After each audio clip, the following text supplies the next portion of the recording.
I watched my older brother Jake adjust his bow tie one final time before turning to his groomsmen with that familiar smirk I had grown to dread. The church vestibule buzzed with pre-ceremony excitement, but his voice cut through the chatter like a knife through silk. "Gentlemen, meet the family Embarrassment," he announced, gesturing toward me with theatrical flair. "She works at a grocery store." The laughter that followed felt like acid in my chest. 5 men in expensive tuxedos chuckled at my expense while I stood there in my modest blue dress, the one I had saved 3 months to buy. I forced my lips into a smile and turned to walk away. Then everything changed. "Ms. Grace." I froze. Nobody had called me that in 2 years.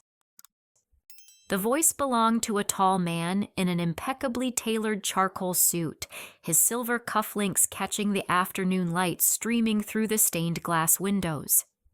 His posture screamed military precision, and his eyes held the sharp awareness of someone trained to see everything. "I'm Marcus, your head of security," he said quietly, stepping closer. "Shall we leave?" The groomsmen stopped laughing. Jake's face went pale. Every head in the vestibule turned toward us, confusion rippling through the crowd, like stones thrown into still water. My mind raced back 2 years to when I had made the hardest decision of my life. Grace Thornton, founder and CEO of CloudVault Technologies, had to disappear. The death threats had started arriving after our latest breakthrough in quantum encryption technology. Someone wanted our secrets badly enough to kill for them. The FBI had been clear about the solution witness protection under a new identity until they could neutralize the threat. So Grace Thornton vanished and Dusty Collins was born. A 28-year-old woman who stocked shelves at Henderson's Grocery on Maple Street, lived in a cramped studio apartment above the Chinese restaurant, and drove a 15-year-old Honda Civic with a dented bumper. My family never questioned the transformation because they had never bothered to truly see me anyway. Marcus handed me a secure satellite phone, the kind that cost more than most people made in a month. The screen displayed CloudVault's stock price up 18% in pre-market trading. We had just secured a $3.2 billion contract with the Department of Defense. My personal net worth had crossed the $4 billion mark while I was choosing between the blue dress and the black one for my brother's wedding. "The threat has been neutralized." Marcus continued, his voice barely above a whisper. "The FBI arrested Victor Hartwell's entire network yesterday evening. You're free to resume your normal life." Victor Hartwell. The name sent ice through my veins. The CEO of Nexus Dynamics had spent 3 years trying to acquire CloudVault through increasingly aggressive means. When I refused his offers, the attempts became hostile. Industrial espionage, corporate sabotage, and finally direct threats against my life. Jake stepped forward, his face flushed with embarrassment and confusion. "Dusty, what the hell is going on? Who is this guy?" I looked at my brother, this man who had spent our entire lives making me feel small and insignificant. He earned $68,000 a year managing portfolios for mid-level investors and thought he was the family success story. He had no idea that his embarrassing little sister had revolutionized cybersecurity and built one of the fastest-growing tech companies in Silicon Valley. "His name is Marcus Chen," I said carefully, watching Jake's expression shift from confusion to something approaching panic. "He works for Blackwater Security Solutions. They handle protection for Fortune 500 executives." The groomsmen exchanged glances. One of them, a pudgy man with thinning hair whom Jake had introduced as his college roommate, cleared his throat nervously. Protection from what Jake asked. Marcus stepped between us with professional smoothness. "I'm afraid that information is classified, sir. Ms. Grace, we should discuss the situation privately." That was when I noticed Angela hovering near the church doors, her wedding dress a cloud of ivory silk and beaded lace. Her face was pale, and she kept glancing at her phone with increasing anxiety. Something was wrong with the bride, and it had nothing to do with pre-wedding nerves. Marcus guided me through a side door into the church's small conference room, past religious paintings and dusty theology books. The moment the door closed, he activated a small electronic device that would block any listening equipment. "We need to talk about your family," he said grimly, "particularly your brother's fiancé." My stomach dropped. "What about Angela?" "Her father is Victor Hartwell." The words hit me like a physical blow. I sank into one of the folding chairs, my mind struggling to process the implications. Angela Hartwell. I had never made the connection because she went by her mother's maiden name Morrison for her teaching career. Sweet, bubbly Angela, who taught 3rd grade and baked cookies for church fundraisers, was the daughter of the man who had been trying to destroy my life. "Does she know?" I whispered. "We believe she's innocent," Marcus replied, "but your brother isn't." He produced a tablet and showed me surveillance footage from the past 6 months. Jake meeting with Victor in expensive restaurants. Jake receiving envelopes of cash. Jake providing detailed information about our family's routines, my work schedule, even the layout of our childhood home. "Your brother has been feeding information to Hartwell for months," Marcus explained. "We believe Hartwell orchestrated this entire engagement to get closer to your family and eventually to you." I thought about all the times Jake had called me over the past year, asking casual questions about my life. Where was I working? Did I have a boyfriend? Had I made any new friends? Questions that seemed like normal sibling small talk, but were actually intelligence gathering for my enemy. "Jake thinks I'm a failure," I said, staring at the footage of my brother shaking hands with Victor Hartwell outside a steakhouse downtown. "My whole family does." The pain went deeper than corporate espionage or family betrayal.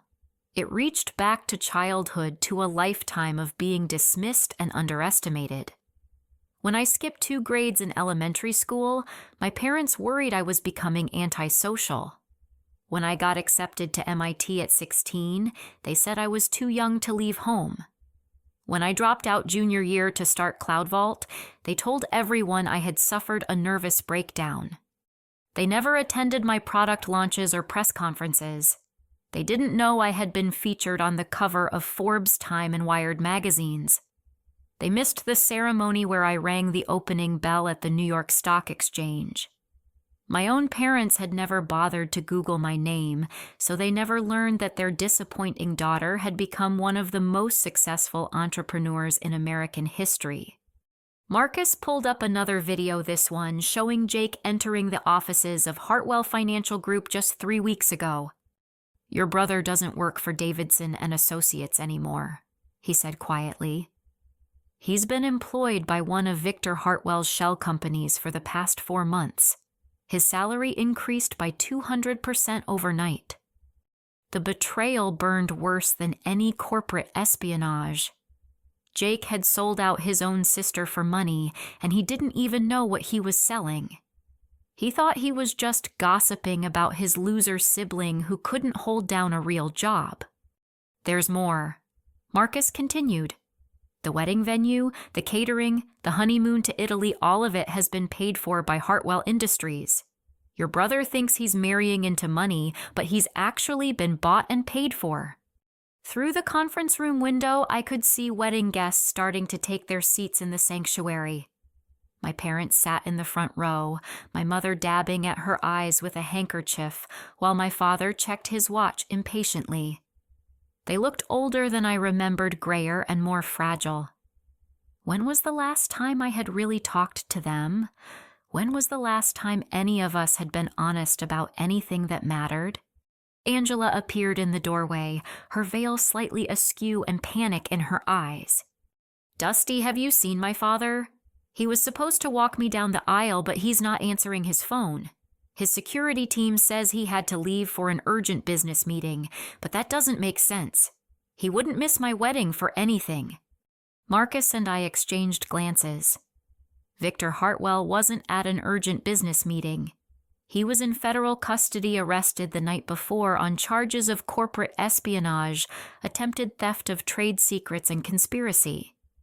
His elaborate plan to use his daughter's wedding to trap me had backfired spectacularly. But Angela didn't know any of that.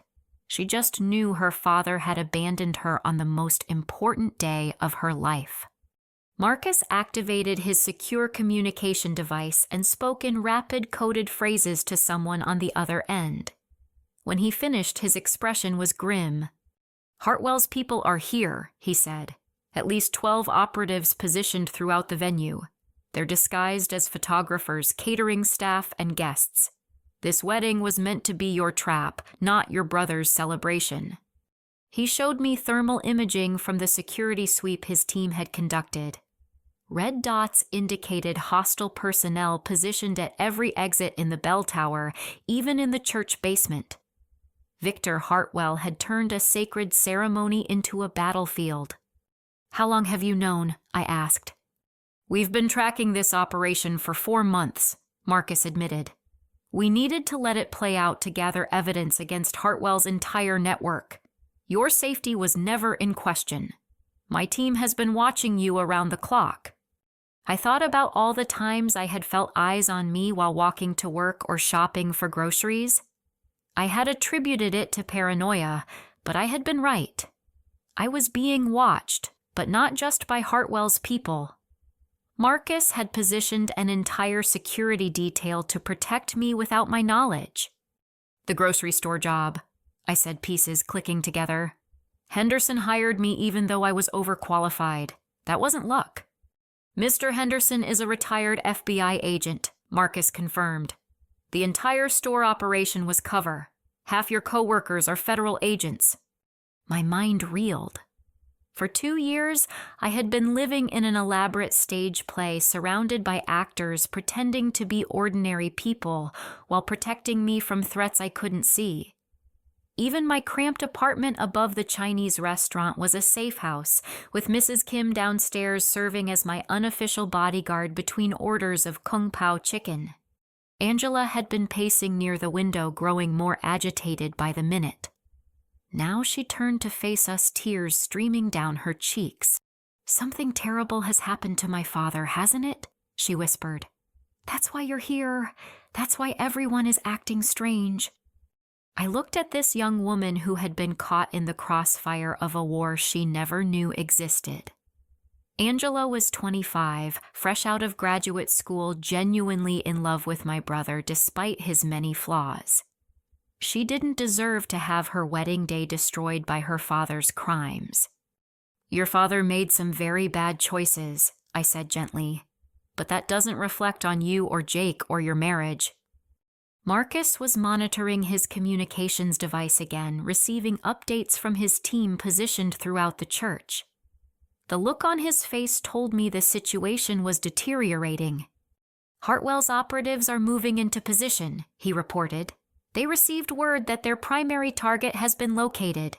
We need to make a decision quickly." Angela grabbed my arm, her grip desperate. "Primary target, Dusty. What is he talking about? What aren't you telling me?" Before I could answer, Jake burst through the conference room door, his face flushed and his bow tie hanging loose around his neck. "The wedding is off," he announced breathlessly. "Angela's father has been arrested by the FBI. Something about corporate espionage and conspiracy charges. The agents want to question all of us about our relationship with Victor Hartwell." Angela collapsed into a chair, her wedding dress billowing around her like a deflated balloon. "Arrested. That's impossible. My father is a legitimate businessman. He owns financial consulting firms and technology companies. He also owns a network of shell companies dedicated to industrial espionage," Marcus said bluntly. "Victor Hartwell has been trying to steal technology from Cloud Vault Technologies for over 3 years.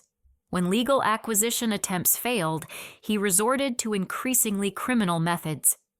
Jake stared at Marcus with dawning comprehension.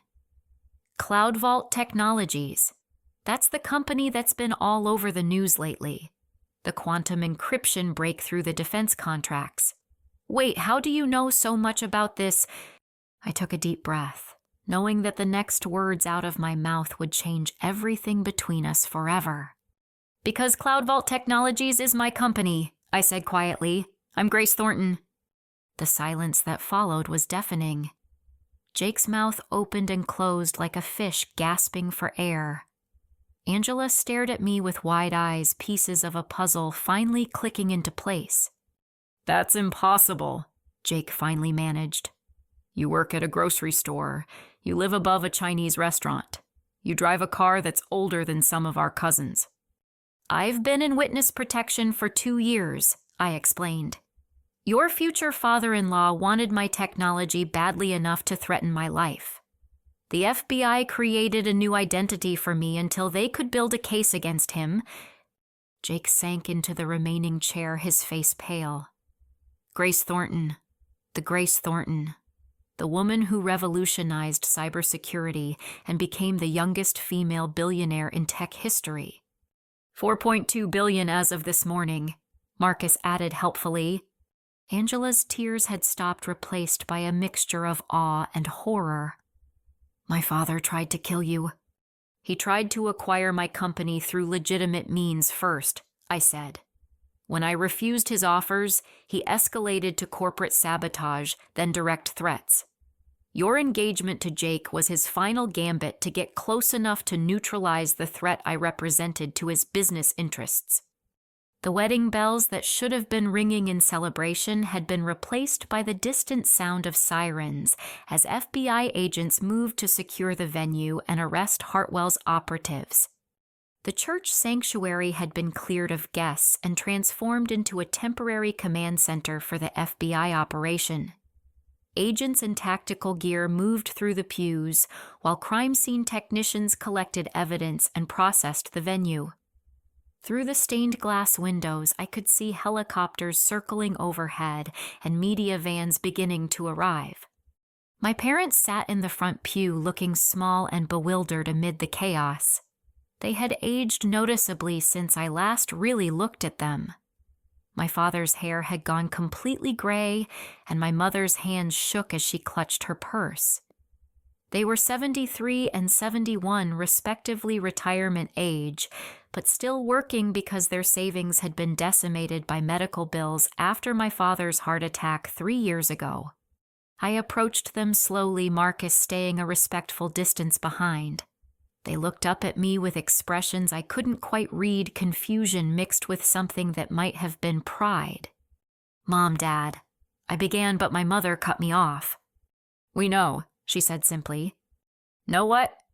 My father reached into his jacket pocket and pulled out a worn copy of Forbes magazine, the issue from 8 months ago, with my face on the cover under the headline, The Encryption Queen, How Grace Thornton Built a $4 billion Empire. We've known for over a year, my mother continued, tears streaming down her cheeks. Ever since Mrs. Patterson from down the street saw you on the financial news and recognized you despite the different name. I stared at them in shock. You knew this whole time, you knew. We bought stock in your company, my father said quietly. Invested everything we had left after the medical bills. Cloud Vault Technologies made us millionaires, sweetheart. Your success saved our retirement. The revelation hit me like a physical blow. While I had been hiding from corporate assassins and living under an assumed identity, my parents had been secretly investing in my company and becoming wealthy from my success. But you never said anything, I whispered. You kept treating me like I was a failure. My mother's face crumpled. We were ashamed. Ashamed that we had been so wrong about you, ashamed that we had spent years making you feel like a disappointment when you were actually changing the world. We thought you hated us for how we had treated you. We didn't know how to bridge that gap. She opened her purse and pulled out a collection of newspaper clippings, magazine articles, and printed internet stories about Cloud Vault Technologies and me. She had been following my career, obsessively carrying proof of my achievements everywhere she went. We tell everyone about you, my father added. At the grocery store, at church, at the doctor's office. We show them these articles and tell them our daughter is Grace Thornton, the tech genius who's making the world safer. We're so proud of you we can barely contain ourselves. But you never told me, I said, my voice breaking. We were cowards, my mother admitted. We thought if we pretended not to know, we could avoid having to apologize for all the years we failed you. We could avoid admitting that we were wrong about everything. Jake had been listening from a few pews away, his face cycling through emotions like a slot machine. Now he approached us, his wedding clothes disheveled, and his carefully styled hair falling into his eyes. I need to tell you something, he said, his voice barely above a whisper. About Victor Hartwell and the money and what I've been doing. My father looked up sharply. What money? Hartwell has been paying me for information about our family, Jake confessed. He told me he was a family friend who wanted to help me succeed professionally. He paid for this wedding, my promotion, even my new apartment downtown. All I had to do was provide harmless details about you guys. Where Dusty worked, what her schedule was like, whether she had a boyfriend. The silence that followed was thunderous. My mother's face went white and my father's hands clenched into fists. You sold out your sister, my father said, his voice deadly quiet. I didn't know, Jake protested. I thought I was just making conversation with someone who wanted to network with our family. Hartwell told me he might have business opportunities for Dusty, ways to help her get ahead in life. I never imagined he was trying to hurt her.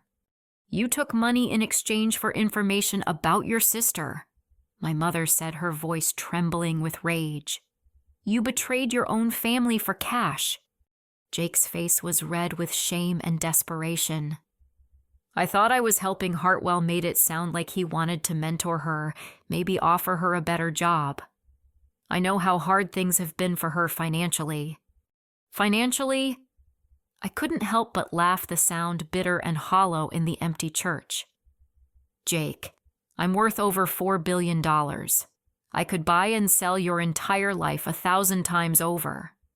I know that now, he shouted, then immediately lowered his voice when FBI agents glanced in our direction. But I didn't know then. All I saw was my little sister struggling to make ends meet, working a dead-end job and living in a tiny apartment. I thought Hartwell might be able to help. My father stood up slowly, his arthritis making the movement painful, but his expression making his intentions clear. You betrayed your family for money, he said quietly. You put your sister's life in danger for a promotion and a fancy wedding. How am I supposed to forgive something like that? Because I was trying to help, Jake pleaded. I know it was wrong. I know I should have been suspicious, but I genuinely thought I was doing something good for once. I've spent my whole life feeling like a failure compared to Dusty, even when I thought she was just a grocery store clerk. Angela appeared at Jake's side, her wedding dress now stained with tears and wrinkled from the stress of the day.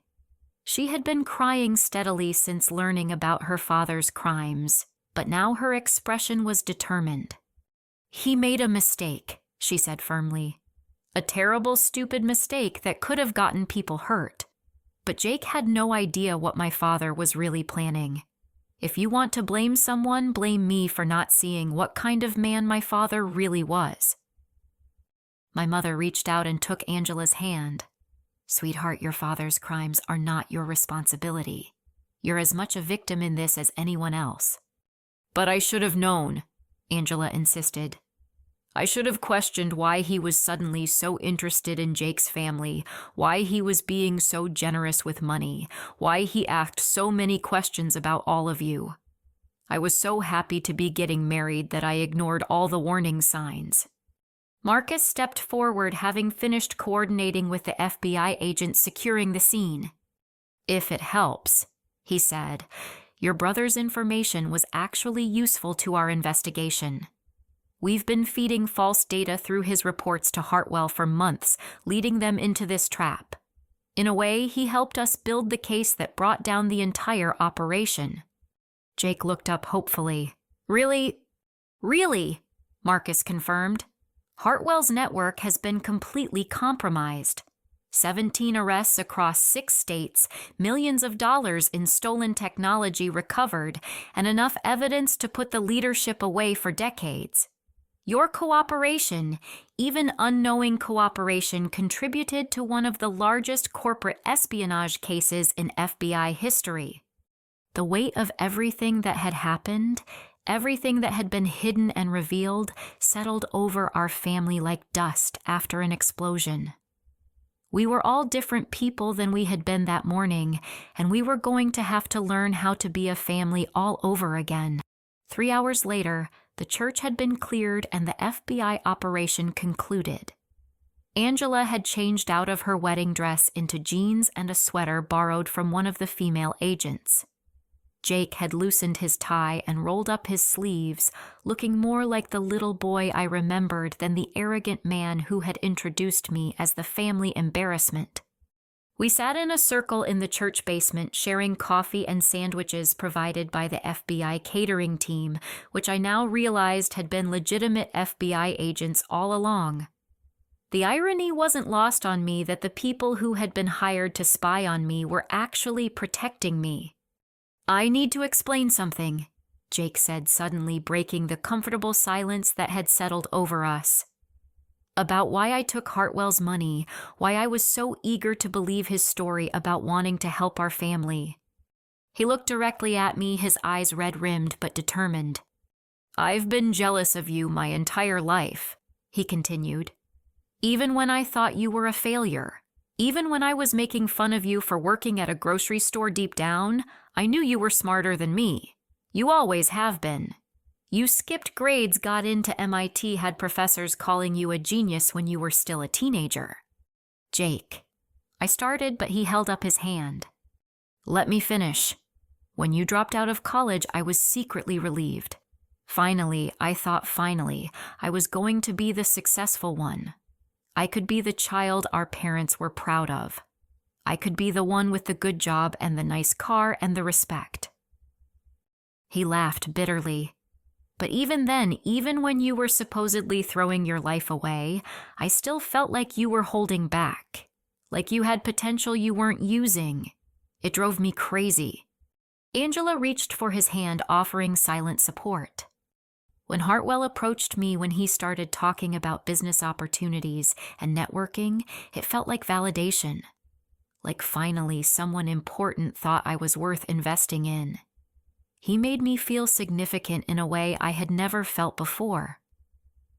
My father leaned forward. "Son, you are significant. You always have been. Your mother and I love you just as much as we love Dusty." "But you never bragged about me," Jake said quietly. "Not the way you've apparently been bragging about her. My accomplishments were never impressive enough to cut out newspaper articles or carry around in your wallet." The pain in his voice was genuine, and I felt a stab of sympathy despite everything he had done. Growing up with a genius for a sister couldn't have been easy, especially when that genius was constantly being criticized by the same parents who secretly collected evidence of her success. "I manage portfolios for retirees and small business owners," Jake continued. "I help people invest their life savings. It's not glamorous, but I'm good at it, and it matters. But Hartwell made me feel like I was part of something bigger, something important. He made me feel like I was finally successful enough to matter." Marcus, who had been quietly monitoring his communications throughout our conversation, suddenly looked up with concern. "We have a problem," he announced. "Hartwell's legal team has posted bail. He's being released pending trial." The blood drained from my face. How is that possible? He's a flight risk and a danger to public safety. His lawyers argued that he's a respected businessman with deep community ties and no prior criminal record, Marcus explained. The judge set bail at $50 million, apparently believing that amount would be prohibitive. Hartwell's people paid it in cash 20 minutes ago. Angela gasped. $50 million in cash? How is that even possible? "Your father is wealthier than you know," Marcus said grimly. Nexus Dynamics is just the tip of the iceberg. He controls a network of companies worth hundreds of billions of dollars globally. My phone rang the secure device Marcus had given me earlier.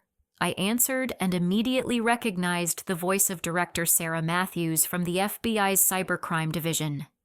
"Grace, I need you to listen carefully," she said. "Victor Hartwell is out on bail, but he's not free. We have him under 24-hour surveillance, and his assets are frozen pending the outcome of the trial. However, we've intercepted communications suggesting he's planning something desperate." "What kind of something?" I asked, putting the phone on speaker so everyone could hear. "He knows his criminal network has been compromised, and his legitimate businesses are about to be seized. We think he's planning to disappear permanently, but not before eliminating the primary threat to his operation." "Me," I said flatly. "You. His people are already mobilizing despite our efforts to monitor them. We need to get you to a secure location immediately." Jake stood up abruptly, his face pale. "This is my fault. All of it. Hartwell used me to get to Dusty, and now she's in more danger than ever." "Actually," Director Matthews continued, "we have a proposal. Something that could end this threat permanently while ensuring Hartwell faces justice for his crimes." "What kind of proposal?" I asked. "We want you to go public. Reveal your true identity, hold a press conference, make it impossible for Hartwell to operate in the shadows anymore. Once the world knows who you are and what he's been trying to do, he loses all advantage." The suggestion sent ice through my veins. For 2 years I had been hiding, living a carefully constructed lie to protect myself from exactly this situation. The idea of stepping back into the spotlight of making myself a target was terrifying. "But if I go public, I'll be vulnerable to every criminal organization and foreign government that wants Cloud Vault's technology," I protested. "Not necessarily. We're prepared to offer you a different kind of protection. Official government security, the kind reserved for cabinet-level officials and key defense contractors. Your company's technology is too valuable to national security for us to risk losing you." Marcus was studying his tactical display, monitoring the positions of various surveillance teams throughout the city. "Hartwell's people are moving," he reported.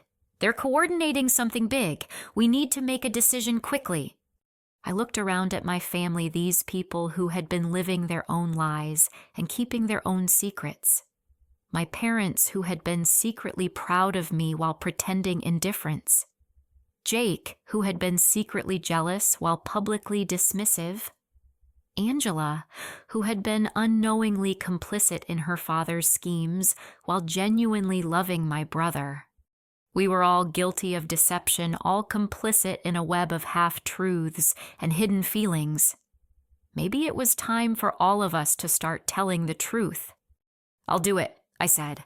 "I'll hold the press conference, but I want my family there with me, all of them."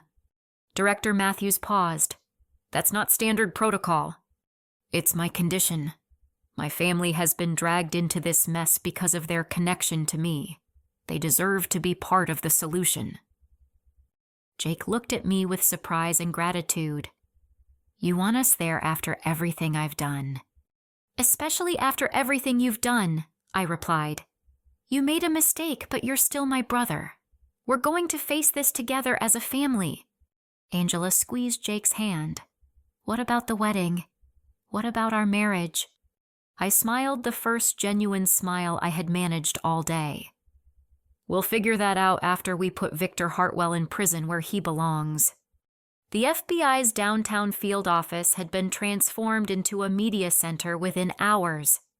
36 reporters and camera crews filled the main conference room, while federal agents provided security and technical support. Director Matthews had called in favors from across the government to ensure maximum coverage for what she described as one of the most significant corporate espionage cases in American history. I stood in a holding room behind the main stage wearing a navy blue suit that Marcus's team had procured, along with professional hair and makeup. For the first time in 2 years, I looked like Grace Thornton again instead of Dusty Collins. The transformation was startling even to me. My family waited with me, equally transformed by the gravity of this situation. My parents wore their best church clothes, my father in his only suit, and my mother in a dress she had bought for Jake's graduation from business school 5 years earlier. Jake and Angela had found appropriate attire as well, though Angela's eyes were still red from crying about her father's arrest. "Are you ready for this?" Director Matthews asked, reviewing her notes one final time. "As ready as I'll ever be," I replied. "What's the status on Hartwell?" He's watching from his penthouse office along with what's left of his inner circle. We have surveillance teams monitoring their reactions and communications. We're hoping your announcement will provoke them into making a move we can intercept. Marcus checked his earpiece and nodded.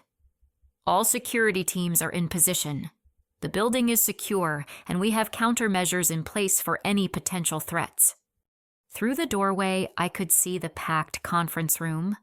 Reporters from CNN, Fox News, the Wall Street Journal, the New York Times, and dozens of other major outlets were setting up cameras and testing microphones.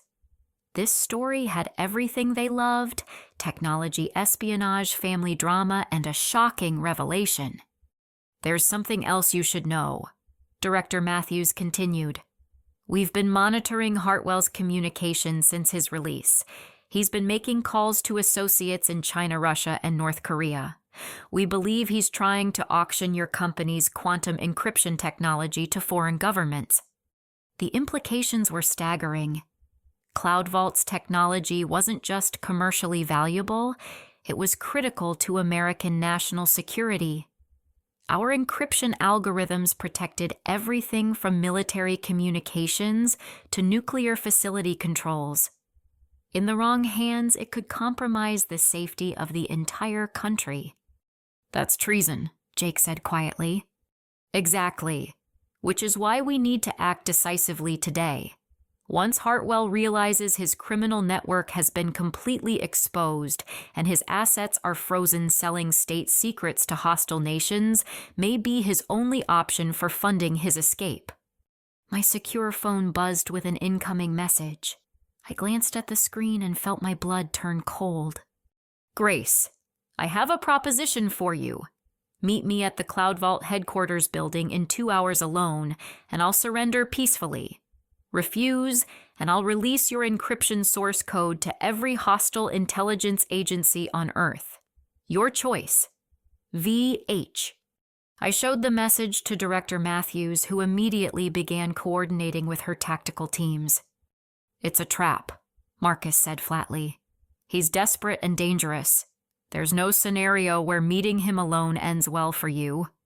But if he releases our source code to foreign governments, it could destabilize global cybersecurity," I argued. "Millions of people and institutions rely on our protection." "We won't let that happen," Director Matthews assured me, "but we're not sending you into a trap either. We have a better idea." She gestured toward the conference room full of reporters. "We're going to give you a platform to tell the world exactly what Victor Hartwell has been doing. Corporate espionage, attempted assassination, betrayal of his own daughter's wedding, and now potential treason. By the time you're finished, he'll be the most wanted man in America." Angela stepped forward, her voice shaking but determined. "I want to speak too. I want to tell everyone what kind of man my father really is, what he's done to this family and to the people I love." "Sweetheart, are you sure?" my mother asked gently. "This will be broadcast everywhere. Once you say these things publicly, there's no taking them back." "Good," Angela replied firmly. "I don't want to take them back. My father used my wedding as cover for a criminal conspiracy. He manipulated my fiancé into betraying his sister. He threatened the life of someone I consider family now. I want the world to know exactly who Victor Hartwell really is." Jake put his arm around Angela's shoulders. "We'll do this together, all of us." Director Matthews nodded approvingly. Family unity makes for powerful testimony. Are you ready? I took a deep breath, thinking about the past 2 years of hiding, of living as someone I wasn't, of letting my family believe I was a failure while building one of the most successful companies in history. It was time to stop hiding. Let's do this. The conference room erupted in camera flashes and shouted questions as we entered. Director Matthews approached the podium, first providing background on the investigation and the charges against Victor Hartwell. Then she introduced me, and the room fell silent with anticipation. My name is Grace Thornton. I began, my voice carrying clearly through the microphone. But for the past 2 years, my family has known me as Dusty Collins, a woman who works at Henderson's grocery store and lives above a Chinese restaurant. The reporters began furiously scribbling notes and typing on their devices. I've been living under federal protection because Victor Hartwell, the CEO of Nexus Dynamics, has been trying to steal technology critical to American national security.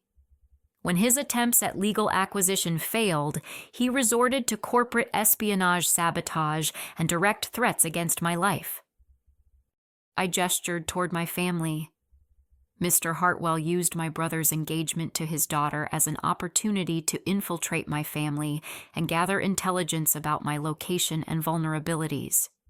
He manipulated 2 young people in love to serve his criminal agenda. Angela stepped forward to the microphone, her voice clear despite her tears. My father told me he was a successful businessman who wanted to help my fiancé's family succeed, she said. I believed him because I loved him and trusted him. I had no idea he was using my wedding as cover for corporate espionage and attempted assassination. She looked directly into the cameras. Victor Hartwell is not the man I thought he was. He's a criminal who preys on families and betrays the trust of everyone who loves him. I want the world to know that his daughter stands with his victims, not with him. The room was dead silent except for the whir of cameras and the scratching of pens on paper. Jake stepped up next, his voice shaking with emotion. I provided information about my family to Victor Hartwell in exchange for money and career advancement, he confessed. I thought I was networking with someone who wanted to help us. I had no idea I was compromising my sister's safety and contributing to a criminal conspiracy. I will spend the rest of my life making amends for that mistake. My parents took the microphone together, my mother's hand trembling as she spoke. We failed our daughter long before Victor Hartwell ever threatened her, she said. We were so proud of her achievements that we collected newspaper clippings and magazine articles about her success. But we were too ashamed of our own previous treatment of her to tell her how proud we were. We let her think we saw her as a failure when we actually saw her as a miracle. The emotional weight of their testimonies was overwhelming. Grown reporters were wiping their eyes, and the cameramen were struggling to maintain professional composure. I returned to the microphone for my closing statement. Victor Hartwell believes he can intimidate me into meeting with him privately, I announced. He believes he can threaten to sell American state secrets to foreign governments, and I'll comply with his demands. He's wrong. I pulled out my phone and read his message aloud to the entire room. This is the message Victor Hartwell sent me less than an hour ago, attempting to blackmail me into a meeting by threatening to commit treason against the United States of America. I'm sharing it publicly because the American people deserve to know what kind of man he really is. The room erupted in chaos as reporters shouted questions and camera crews scrambled for better angles. Director Matthews stepped back to the microphone. At this time, Victor Hartwell is wanted for questioning in connection with multiple federal crimes, including corporate espionage, conspiracy, attempted assassination, and now potentially treason. Anyone with information about his whereabouts should contact the FBI immediately. As we left the stage, Marcus received an urgent message through his earpiece. He listened intently, then turned to me with satisfaction. Hartwell's penthouse office has been evacuated, he reported. Surveillance teams saw him and his remaining associates leaving in a panic immediately after your press conference ended. They're on the run, which means they're no longer in control of the situation. Where will they go? I asked. Probably to a private airfield or marina trying to escape the country before federal marshals can arrest them. But it's too late for that. Every airport, seaport, and border crossing in the country has their photos and descriptions. They're trapped. My phone rang and I answered to find Director Matthews on the line. Grace, we've got them. Hartwell and 6 associates were arrested trying to board a private jet at Dulles Airport. They had forged passports and over $20 million in cash. It's over. The relief was overwhelming. For 2 years, I had been living in fear, hiding from a threat that had finally been neutralized. Victor Hartwell was in custody, his criminal network dismantled, his assets seized. Justice had been served. 6 months later, I stood in the same church where Jake's wedding had been interrupted by federal agents and family revelations. The pews were filled again, but this time the atmosphere was one of genuine celebration rather than elaborate deception. Angela and Jake were renewing their vows, a ceremony they had insisted on having after their original wedding day had been destroyed by her father's crimes. Victor Hartwell was now serving a 25-year sentence in federal prison for corporate espionage, conspiracy, attempted assassination, and attempted treason. His conviction had made headlines around the world and sent a clear message to other would-be corporate criminals. I wore a simple green dress, nothing fancy or attention-grabbing. I was still Grace Thornton, CEO of CloudVault Technologies, but I had learned to balance my public identity with my private relationships. The grocery store cover was finished, but I had kept my friendship with Mrs. Kim and still ordered Kung Pao chicken from the restaurant below my former apartment. My parents sat in the front row beaming with pride and joy. The past 6 months had been a journey of healing and honest communication for our family. We had family dinners every Sunday now, where we talked openly about our feelings, our mistakes, and our hopes for the future. My father's arthritis was being treated by the best doctors money could afford, and my mother had started volunteering with a literacy program at the local library. Jake had quit his job at Hartwell's shell company and spent 3 months working at Henderson's Grocery, the same store where I had been undercover. Mr. Henderson, the retired FBI agent, had been happy to hire him as a way of making amends for his unwitting cooperation with Victor Hartwell. Jake was now working as a financial advisor for CloudVault Technologies, helping manage the company's pension fund and employee investment programs. He had started at an entry-level position despite his experience wanting to prove himself through hard work rather than family connections. Angela had returned to her teaching job after taking a leave of absence to deal with the trauma of her father's arrest and trial. Her students had welcomed her back with handmade cards and support, and she was slowly rebuilding her life around the truth instead of her father's lies. She had also started therapy to process the complex emotions of loving someone who had committed terrible crimes. CloudVault Technologies had emerged stronger than ever from the Hartwell crisis. The government contracts had increased in value, and we had opened new offices in 5 cities to handle the growing demand for our cybersecurity services. I had hired a chief operating officer to handle day-to-day operations, giving me more time to focus on research and development while also maintaining relationships with my family. The best man at Jake and Angela's vow renewal ceremony was Marcus, who had become a close friend as well as my head of security. He had left his position with Blackwater Security Solutions to start his own firm with CloudVault Technologies as his primary client. He was also dating my cousin Sarah, whom he had met at our first family dinner after the crisis resolved. Pastor Williams, who had officiated the original wedding ceremony before it was interrupted by federal agents, was delighted to be presiding over the vow renewal. He had kept the entire story confidential, even though reporters had offered him substantial sums for exclusive details about that dramatic day. As Jake and Angela exchanged rings and promises, I reflected on how much our family had changed and grown. We had all been living lies of one kind or another, hiding behind false identities, false pride, and false assumptions about each other. The crisis had forced us to confront the truth about ourselves and our relationships, and we had emerged more honest and more connected than ever before. My secure phone buzzed with a message from Director Matthews. The FBI had just announced the seizure of another corporate espionage network, this one, attempting to steal technology from a pharmaceutical company developing cancer treatments. The success of the Hartwell investigation had emboldened law enforcement to take on other cases they might have previously considered too complex or risky. Jake's voice brought me back to the present moment.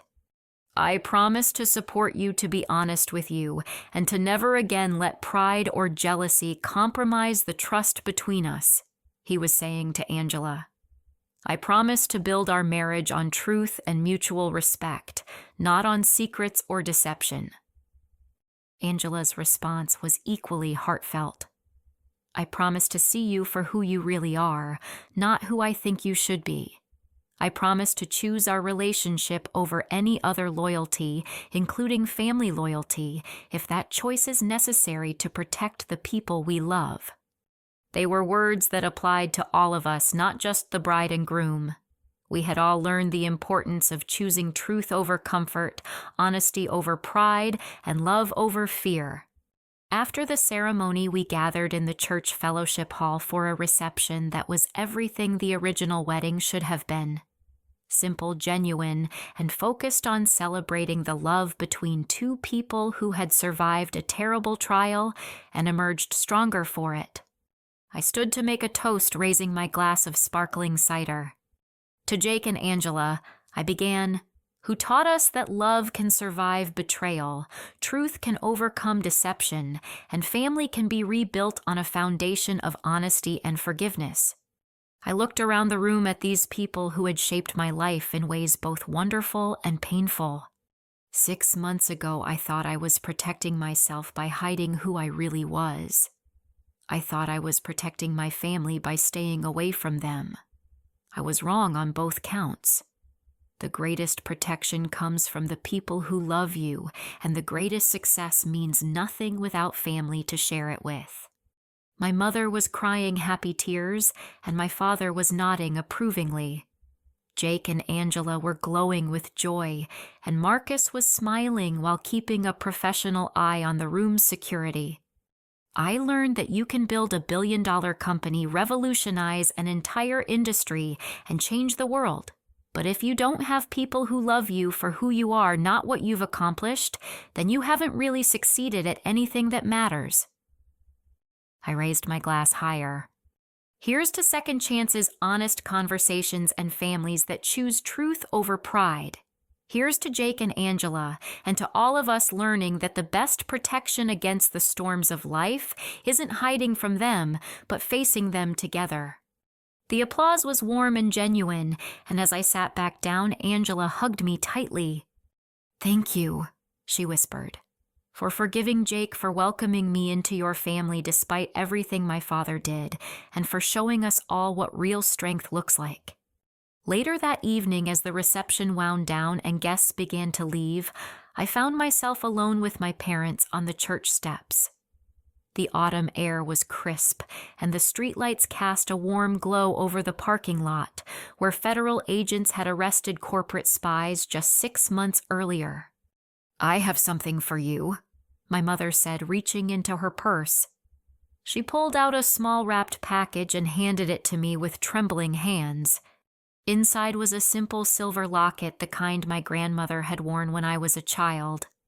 When I opened it, I found 2 pictures, one of our family from when Jake and I were children, and one of me from the Forbes magazine cover.